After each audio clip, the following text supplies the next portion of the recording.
कक्षा 10 की बात करते हैं, जिसमें हम क्या पढ़ेंगे, साइंस पढ़ेंगे। साइंस का सेकंड चैप्टर के थर्ड पार्ट है आज, जिसमें हम पढ़ेंगे खास तौर से हम आज पीएच स्केल पढ़ेंगे। पीछे हमने रासायनिक गुणधर्म पढ़ लिए हैं अम्ल और क्षार के, और भौतिक गुणधर्म पढ़ लिए हैं। अब हम उनके वो जांचने के लिए, जैसे हमने किसका प्रयोग किया था, सूचक और लिटमस पत्र का प्रयोग किया था, उसी तरह आज उसको जांचने के मतलब कोई भी जलीय विलीन है उसमें अगर किसी अम्ल या क्षार का पता लगाना है तो उसके लिए हम किसका प्रयोग करते हैं, पीएच स्केल का भी करते हैं। आज हम खास तौर से किसको पढ़ेंगे, पीएच स्केल को पढ़ेंगे, ठीक है। उससे पहले एक टॉपिक बचा हुआ है जो है तन्नुकरण। क्या है, कौन सा है, तन्नुकरण। तन्नुकरण क्या है, तन्नुकरण क्या होता है कि कोई भी जल है, उस जल में अगर हमने अम्ल और क्षार डाले हैं तो उनके आयनों में कितनी, आयनों में यानी प्रति आयतन पर कितनी कमी हो रही है, वो क्या है, तन्नुकरण है, ठीक है। तो हम इनकी क्या पढ़ेंगे, अब हम पढ़ेंगे तन्नुकरण की परिभाषा। तन्नुकरण की परिभाषा क्या होता है कि जल में अम्ल व क्षार मिलाने पर अम्ल व क्षार मिलाने पर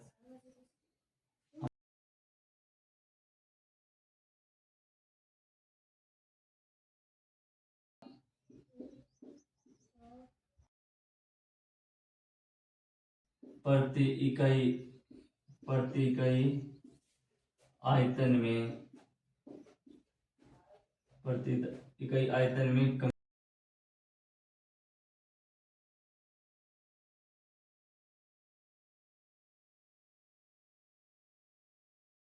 लाएंगे तो उसमें क्या है कि आयन की सांद्रता में क्या होगी, प्रति इकाई आयतन में क्या होगी, कमी होगी। आयन कैसे हो गए, जैसे हाइड्रोनियम आयन है, OH आयन है, माइनस होते हैं, आप जानते हो, पीछे हमने अम्ल और क्षार में पढ़ चुके हैं, ठीक है नहीं। तो तन्नुकरण की परिभाषा ध्यान रखना। अब जैसे कोई अम्ल और क्षार तन्नुकरण होता है तो उसका क्या अर्थ होता है कि उसमें देखो कि जल में अम्ल और क्षार की आयन कितने हैं और उसके आयतन में प्रति इकाई कितनी कमी हो रही है, सांद्रता में कमी क्या हो रही है, तो क्या कहलाती है, तन्नुकरण कहलाता है, ठीक है। अगला टॉपिक है जो है सबसे बेस्ट इंपॉर्टेंट टॉपिक इस पार्ट का, वो है पीएच स्केल पढ़ेंगे इसके बाद में, ठीक है। अगला टॉपिक है पीएच स्केल। कौन सा है, पीएच स्केल बहुत जबरदस्त टॉपिक है, ध्यान रखना, पीएच स्केल, ठीक है। पीएच स्केल क्या होती है कि कोई भी जलीय विलीन है उसमें हम अगर अम्ल और क्षार का पता लगाने के लिए हम किसका प्रयोग करते हैं, जिस स्केल का प्रयोग करते हैं उसे हम क्या बोलते हैं, पीएच स्केल बोलते हैं, ठीक है। तो किसी विलियन में इसकी परिभाषा क्या हो जाएगी, किसी विलियन में हाइड्रोजन आयन का पता लगाना, किसी विलियन में हाइड्रोजन आयन का पता लगाने के लिए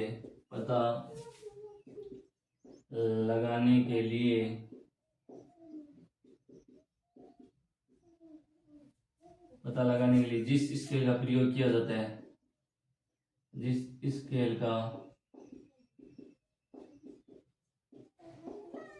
प्रयोग किया जाता है कौन सी है, वो कौन है, पीएच स्केल है। तो कोई भी विलियन है उसमें अगर आपको हाइड्रोजन आयन यानी अम्ल और क्षार का पता लगाने के लिए हम किसका प्रयोग करते हैं, पीएच स्केल का प्रयोग करते हैं, ठीक है।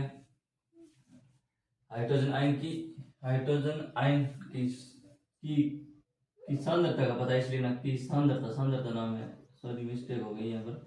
सांद्रता का पता लगाने के लिए किसका प्रयोग करते हैं, पीएच स्केल करते हैं। अब देखो पी में, देखो पी क्या है, एच क्या है, एच तो हो गया हाइड्रोजन आयन, ठीक है। अब इसका अगला पॉइंट देखो कि पी तो क्या हो गया, पी का अर्थ होता है, इससे पावर हमारी भाषा में पावर बोला जाता है, शक्ति होती है, लेकिन इसका आया कहां से, तो ये पी शब्द आया उषा शब्द से। किसका है, पी का अर्थ क्या होता है, पी का अर्थ होता है पुषांश। क्या होता है, पुषांश। पुषांश शब्द क्या है, जर्मन शब्द है, क्या है, एक जर्मन शब्द है, एक क्या है, जर्मन शब्द है। पुषांश क्या है, एक जर्मन शब्द है जिसका अर्थ क्या होता है, शक्ति। जिसका अर्थ क्या होता है, जिसका अर्थ होता है शक्ति, जिसका अर्थ होता है शक्ति। तो ध्यान रखना, पी का अर्थ होता है पुषांश। पुषांश किस भाषा से लिया गया है, जर्मन शब्द है। पुषांश कौन सा है, जर्मन शब्द है। जर्मन शब्द जिसका अर्थ क्या होता है, शक्ति होता है, जिसका अर्थ क्या होता है, शक्ति होता है, क्या होता है, शक्ति होता है, ठीक है। आगे देखो, एच का अर्थ होता है हाइड्रोजन आयन, एच का अर्थ क्या होता है, एच होता है हाइड्रोजन आयन, हाइड्रोजन आयन, ठीक है। यानी हाइड्रोजन आयन की सांद्रता ज्ञात करने की जो शक्ति है उसे हम क्या बोलते हैं, पीएच स्केल बोलते हैं, ठीक है। अब इसका तीसरा पॉइंट देखो, पीएच स्केल सर्वप्रथम किस वैज्ञानिक ने दी थी। अगला क्वेश्चन है ये कौन सा है कि दी किसने दी, तो किसने दी थी, जोरेज जोरेज पाटिल सोरेंस नामक एक वैज्ञानिक था जिसने दी थी। आगे देखो अगला पॉइंट, लगभग क्या है, 4 पॉइंट क्या बताया हमने, क्या बताया, किसी भी विलीन में हाइड्रोजन आयन की सांद्रता का पता लगाने के लिए हम किसका प्रयोग करते हैं, पीएच स्केल। दूसरी बात है, पी का अर्थ समझ लिया, एच का अर्थ समझ लिया, और ये मेन है, ये ध्यान रखना कि इसकी खोज किसने की थी, तो खोज किसने की थी, सोरेन पीटर और लोरिजेंट सोरेंस ने की थी, ठीक है। इस पीएच स्केल पर मान की कहां से लेकर कहां तक अंकित होता है, 0 से लेकर 14 तक मान अंकित होता है। अब आगे ध्यान रखना कि जितनी ज्यादा पीएच स्केल में जितनी ज्यादा हाइड्रोजन आयन की सांद्रता होगी उतना ही पीएच वैल्यू क्या होगी, कम होगी। तो क्या होगी कि hydrogen hydrogenium hydronium ion hydronium ion ion की हाइड्रोनियम आयन की सांद्रता जितनी अधिक होती है, जितनी अधिक होती है, जितनी अधिक होती है उतनी ही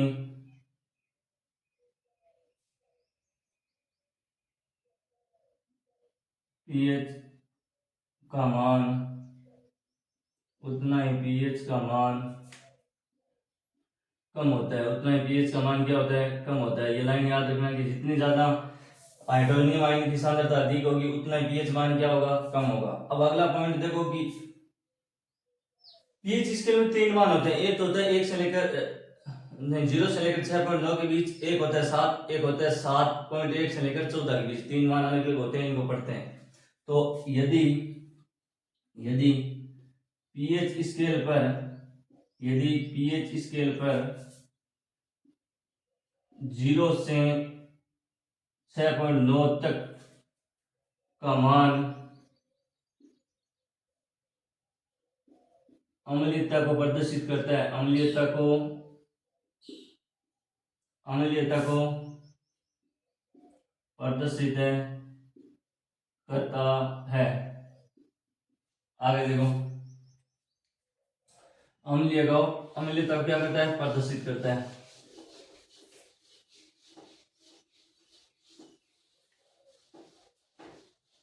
उसके बाद में यदि पीएच मान 7 हो, तो 7 हो तो क्या होता है, 7 है तो वह उदासीन होगा, तो वह क्या होगा, उदासीन। विलीन का मान क्या होगा, वह उदासीन होगा, वह उदासीन होता है। ये पेपर में पूछा जाता है कि आप ऑप्शन में आपको क्वेश्चन पूछा जाता है कि उदासीन वैल्यू का मान कितना होता है, या उदासीन अभिक्रिया का मान कितना होता है, कितना होता है, 7 होता है। जैसे शुद्ध जल का मान, शुद्ध जल एक पीएच मान है, उसका कितना होता है, 7 होता है। उसके बाद देखो, तथा पीएच स्केल पर मान 7.1 से 14 तक हो तो वह क्षारीयता को प्रदर्शित करता है। तो किसको प्रदर्शित करता है, क्षारीयता को प्रदर्शित करता है। तो ये ध्यान रखना, अगर 0 से लेकर 6.9 के मध्य है तो मान अम्ल को प्रदर्शित करेंगे, अम्लता को प्रदर्शित करेंगे। यदि पीएच मान की वैल्यू 7 है तो उदासीन होगा। यदि पीएच स्केल पर किसी विलीन का मान 7.1 से लेकर 14 के मध्य है तो वो क्या होगा, क्षारीयता को क्या करेगा, प्रदर्शित करता है, ठीक है। अगला पॉइंट है, अब इसका डायग्राम की सहायता से इसको हम क्या करते हैं, समझते हैं। आगे देखो, डायग्राम बनाते हैं, पीएच स्केल का डायग्राम किससे होता है, इधर देखो।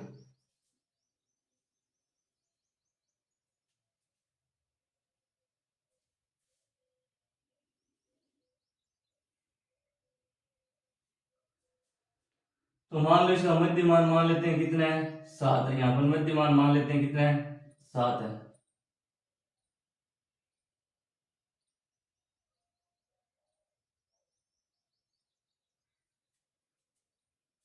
यहाँ पर मान मान लेते हैं 0 है, यहाँ पर मान मान लेते हैं 6.9 है। 6.9 से यहाँ तक का मान हो गया 7, यहाँ पर मान लो 7.1 है, कितना है 7.1, इधर मान लो कितना है आई का मान कितना है 14 है। ठीक है, हम जैसे जैसे यहाँ से उधर जाएंगे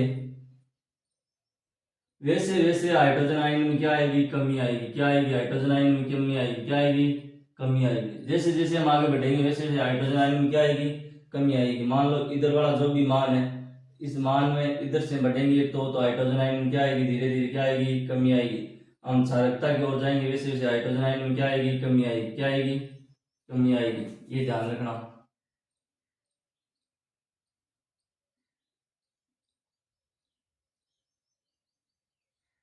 जैसे जैसे इधर जाएंगे वैसे वैसे हाइड्रोजन आयन में क्या आने लगेगी कमी आने लगेगी। और वापस इधर आएंगे तो मान लो अगर इधर आ रहे हैं तो हाइड्रोजन आयन में क्या होगी, हाइड्रोजन आयन की सांद्रता में क्या होगी, हाइड्रोजन आयन की सांद्रता में क्या होगी वृद्धि होगी, क्या होगी सांद्रता में वृद्धि होगी। उधर जाएंगे जैसे जैसे तो हाइड्रोजन आयन की सांद्रता में क्या होगी, हाइड्रोजन आयन की सांद्रता में क्या होगी कमी होगी, क्या होगी कमी होती है, क्या होती है कमी होती है। ठीक है, अब आपको पता है इधर वाला मान किसको दर्शा रहा है, क्षारकता को, किसको दर्शा रहा है क्षारकता को। ये तो दर्शा रहा है सारी प्रकृति को, किसको दर्शा रहा है सारी प्रकृति को। ये दर्शा रहा है अम्लीय प्रकृति को, किसको दर्शा रहा है अम्लीय प्रकृति को। बीच वाला मान है ये कौन सा मान है उदासीन मान है, कौन सा है उदासीन वैल्यू होती है, इसको हम क्या बोलते हैं उदासीन। तो हमने यही पढ़ा है कि जितनी हाइड्रोजन आयन की सांद्रता होगी वो अम्ल की ओर आएगा, जितनी हाइड्रोजन आयन की सांद्रता में कमी होगी किसकी ओर जाएगा क्षार की ओर जाएगा। तो ध्यान रखना कि किसी भी ये पीएच स्केल है, ये किसका है पीएच स्केल डायग्राम है जिसमें आपको अम्लता के बारे में उदासीन मान और क्षारकता के बारे में दे रखा है। ठीक है, इसके बाद हम इनके कुछ मान पढ़ेंगे कि किसका मान कितना होता है किसका कितना होता है। ठीक है, तो ये इसका डायग्राम। अब हम कुछ पदार्थों का पीएच वैल्यू याद करेंगे जो पेपर में 1 नंबर के बहुविकल्प क्वेश्चनों में आपको पूछी जाती है।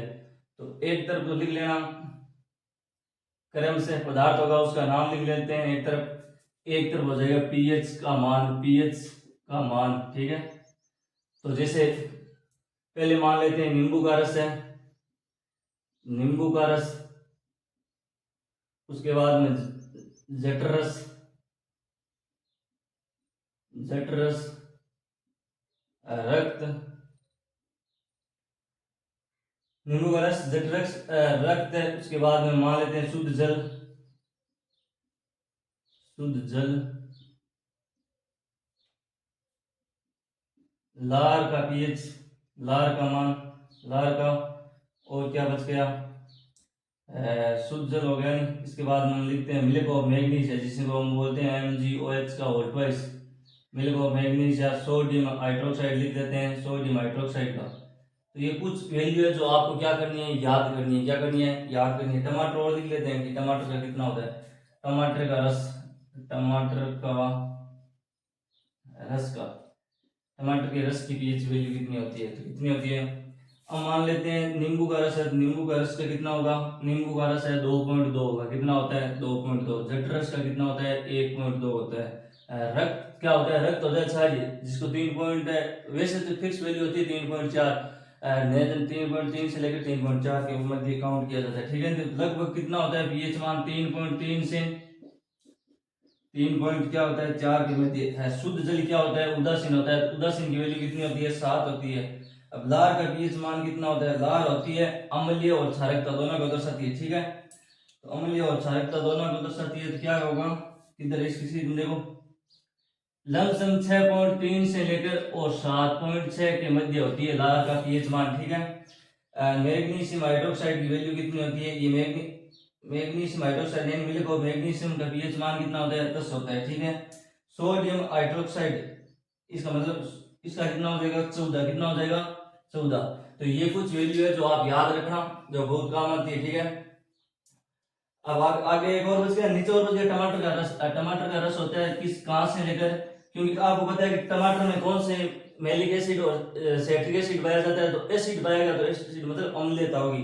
और जो कहाँ से कहाँ तक होती है 4 से लेकर और 4.4 के मध्य इसका क्या होता है, मान होता है। तो ये कुछ मान है, आप याद रखना। पहले नींबू का रस 2.2 होता है, जट रस कितना होता है 1.2 होता है, रक्त कितना होता है 7.3 से लेकर 7.4 के मध्य होता है, शुद्ध जल कितना होता है 7 होता है, लार का मान कितना होता है 6.3 से 7.6 के मध्य होता है, ठीक है। मैग्नीशियम का कितना होता है 10 होता है, मैग्नीशियम हाइड्रोक्साइड का 10 होता है, और क्या होता है सोडियम हाइड्रोक्साइड का कितना होता है 14 होता है। टमाटर के रस का कितना होता है 4 से लेकर 4.4 के मध्य होता है, ठीक है। तो ये कुछ इंपॉर्टेंट मान है जो आप याद कर लेना, जो पेपर में सीधे आपको क्या है क्वेश्चन पूछा जाता है, ठीक है। आगे देखो, अब हम अगला टॉपिक है कि पीएच की वैल्यू हमारे दैनिक जीवन में पढ़ेंगे। दैनिक जीवन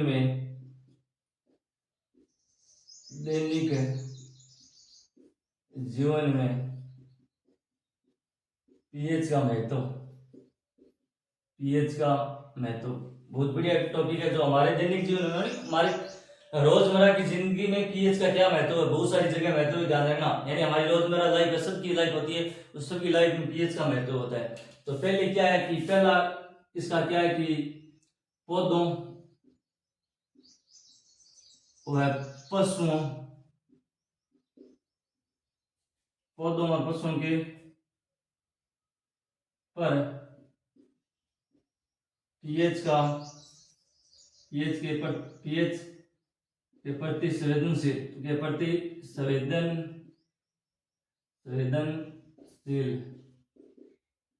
कि हमारे दैनिक जीवन में जिस प्रकार पौधे हैं और पशु हैं उन पर पीएच का प्रति संवेदनशील किस प्रकार, जैसे अम्लीय वर्षा हो गई, या अम्लीय वर्षा की वजह से अम्लीय वर्षा का जल जैसे नदियों में जाता है तो वहां पर क्या है, नदियों में जो जीव रहते हैं उन पर इफेक्ट पड़ता है, और बाकी भी इफेक्ट पड़ता है, तो वो चीज किस में आएगी, इसमें आएगी, ठीक है। दूसरा है मिट्टी का पीएच वैल्यू, मिट्टी का पीएच मान है, पीएच वैल्यू एक बात, पीएच मान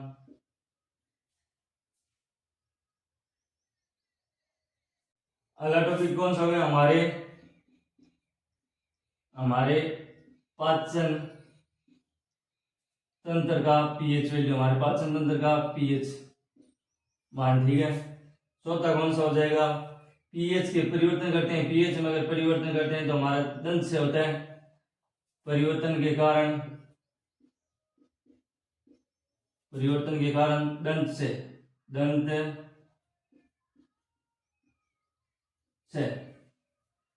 तो ये 4 टॉपिक, एक और है लेकिन उसका उतना महत्व नहीं जितना इन चारों को पढ़ेंगे। पेपर में इनसे पूछा जाता है, इस पीएच से फिक्स पेपर में एक क्वेश्चन आएगा, ध्यान रखना। अब इन चारों को हम अलग अलग पढ़ेंगे कि दैनिक जीवन में पीएच का महत्व, तो पौधों व पशुओं पर पीएच प्रति किस प्रकार संवेदनशील है, फिर मिट्टी का पढ़ेंगे, फिर हमारे जीवन में पाचन तंत्र में पढ़ेंगे, दंत से हम पढ़ेंगे, यानी दांतों का भी एक प्रकार से जाना होता है, उसका भी हम पढ़ेंगे। अब इन चारों की हम विश्लेषण पढ़ेंगे एक एक का, ठीक है। तो इन 4 प्रकार से हम दैनिक जीवन इनका क्या करते हैं, महत्व होता है, ठीक है। अब हम इनका क्या करते हैं, विश्लेषण का। देखो पहला टॉपिक कि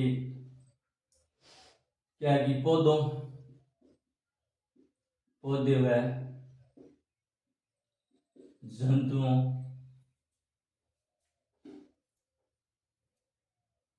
जंतु पीएच के प्रति संवेदनशील, ठीक है। पहला टॉपिक ये है। अब इसको हम विश्लेषण में पढ़ेंगे। अब हमें कोई भी अगर पौधे या जंतु उसका जीवित रहने के लिए पीएच परास कितना होता है, आप बताओ कितना होता है कि 6 से लेकर 7.6 से लेकर 7.8 के मध्य होता है, जिससे हम क्या है कि एक उत्तर जीविका हमारी चलती है, ठीक है। उत्तर जीविका चलाने के लिए हमें पीएच की वैल्यू कितनी चाहिए, 7.6 से लेकर 7.8 के मध्य होनी चाहिए। तो देखो इसके टॉपिक पढ़ते हैं, यहां से देखना, मैं हमारे शरीर की उत्तरजीविता के लिए आवश्यक पीएच का मान 7.6 से 7.8 के मध्य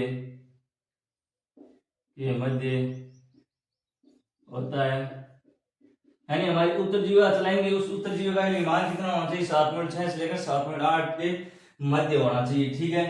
जिसके लिए क्या है कि उसी पर क्या है कि पौधे जीवित रह सकते हैं, ठीक है। आगे देखो, अगला देखो, या इसका दूसरा पॉइंट यह है कि अगर जैसे अम्लीय वर्षा होती है, जल का मान, वर्षा के जल का मान देखो, वर्षा के जल का मान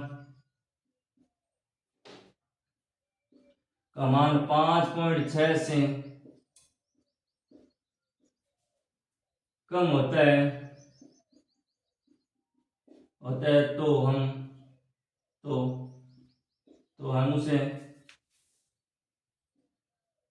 तो उसे हम अम्लीय वर्षा कहते हैं। तो उसे हम क्या कहते हैं, अम्लीय वर्षा कहते हैं। तो याद रखना, अम्लीय वर्षा जैसे हम 6ठी 7वीं 8वीं कक्षा में ये पढ़ा था कि कोई मतलब नाइट्रोजन ऑक्साइड और एसिड जो आपस में मिलकर ऊपर जाते हैं, उनके कारण क्या है कि वो जल के बूंदों में घुल जाते हैं, फिर जो वर्षा होती है अम्लीय वर्षा होता है। ये हमने छोटी कक्षा में पढ़ा था। लेकिन अब क्या होगा, जिस वर्षा जल का मान 5.6 से कम होता है तो उसे हम क्या बोलते हैं, अम्लीय वर्षा बोलते हैं। यदि अम्लीय वर्षा का जल, इनका जल नदियों में प्रवाहित होता है, नदियों में प्रवाहित होता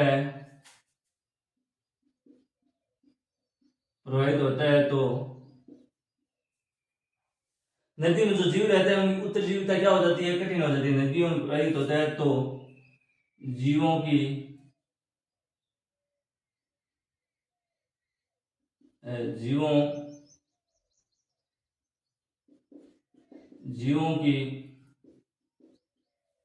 उत्तर जीविता